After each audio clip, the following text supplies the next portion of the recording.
Hey friends!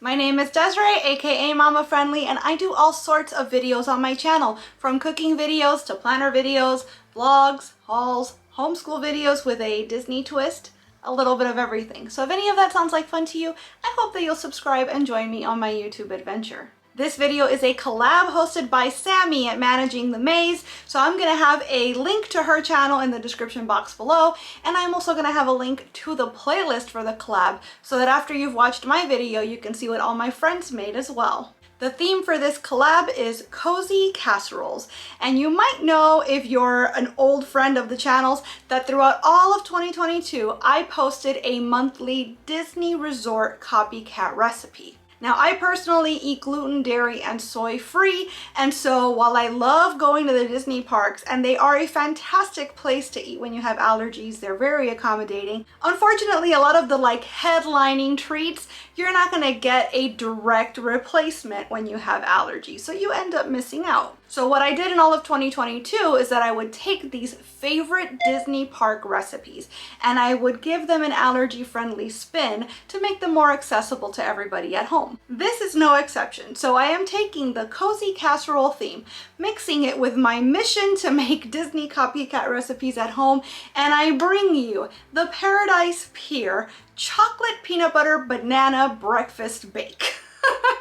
That's a mouthful. But yes, this chocolate peanut butter banana French toast bake is a breakfast casserole that you can get at the Paradise Pier Hotel in Disneyland. And I thought it would fit the theme perfectly because it's got chocolate, peanut butter, bread, all baked up, warm and gooey, topped with bananas. I mean, what could be cozier than that? It also comes together super easily and it is so yummy. So now that I've kind of set it up for you, let me go ahead and show you how I made this delicious cozy casserole. Alrighty pals, so we're going to set up here to make our chocolate, peanut butter, banana, French toast bake, as made famous by the PCH Grill at Disneyland. May it RIP. So what we have here, this is meant to be for 4 servings. We're going to use this whole loaf of Canyon House gluten-free Hawaiian sweet bread.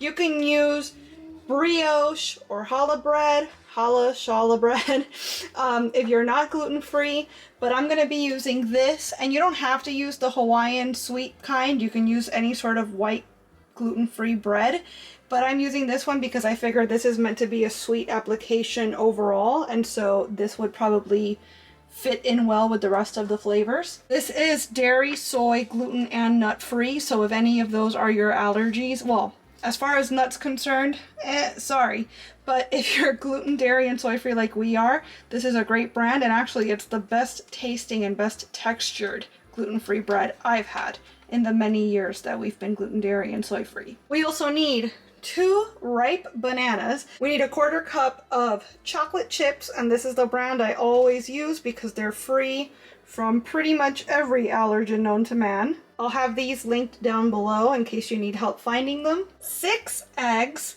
3/4 cup of chocolate milk. I'm using the Rumbl plant-based milk because it is dairy and soy-free along with gluten-free. It's pea protein, if I'm not mistaken. I think that's the base. Yeah, it's a pea protein blend.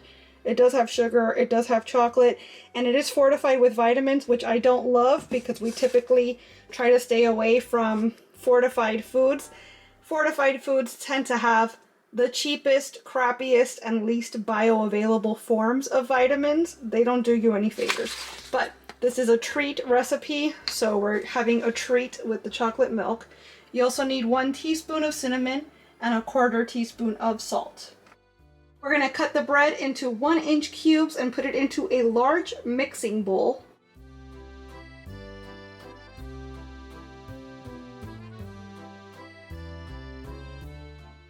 Next, we're going to slice our bananas and add them to the bowl. We're going to sprinkle our 1/4 cup of chocolate chips over the bread and bananas and stir it all up to mix.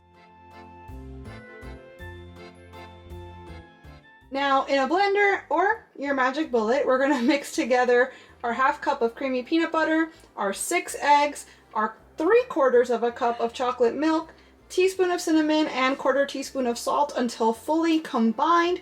I'm doing this in batches because I am using a much smaller blender.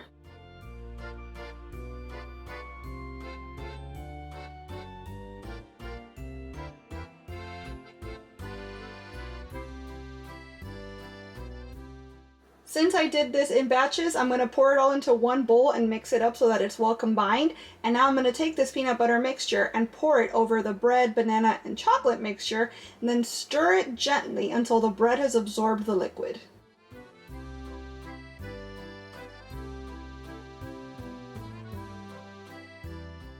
Now I'm going to take a 9 by 13 baking dish. I'm going to spray it with some nonstick cooking spray. I have some avocado oil in my misto, so that's what I'm using. And I'm going to pour in our entire French toast mixture. We're going to place this in a 350-degree preheated oven, and we're going to bake it for 35 to 40 minutes.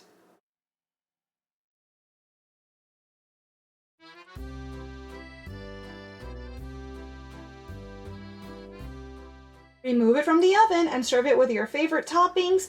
Some good ideas might be hot fudge, powdered sugar, or even whipped cream. It's pretty easy these days to find dairy-free whipped cream and whatnot, but we're just going to stick to some powdered sugar. Alright friends, there you have it. Everything came together super quickly. The recipe ingredients were very easy to find. Overall, 10 out of 10. My husband eats a standard American diet, and he's also kind of a picky eater. And you guys know, obviously, everything I eat is 100% allergy friendly all the time. So when it passes his taste tests, I know that I have a winner, and there's pretty much no doubt that it's going to pass anybody's taste test. If you decide to make this recipe for yourself, I would love for you to come on back and let me know how you liked it. And of course, I want to thank Sammy for inviting me to participate in this collab. I want to make sure to remind all of you before you go to check out the description box. Make sure you click that playlist link before you go, and you can see what all of my friends made for their cozy casseroles as well. I want to thank you so much for being here and watching this video. I really hope you enjoyed it, and if you did, I hope that you'll please give it a big thumbs up. I'd also love it if you'd subscribe and click that notification bell because I post at least 3 times a week and I wouldn't want you to miss a minute. Thanks so much again for watching. See you real soon.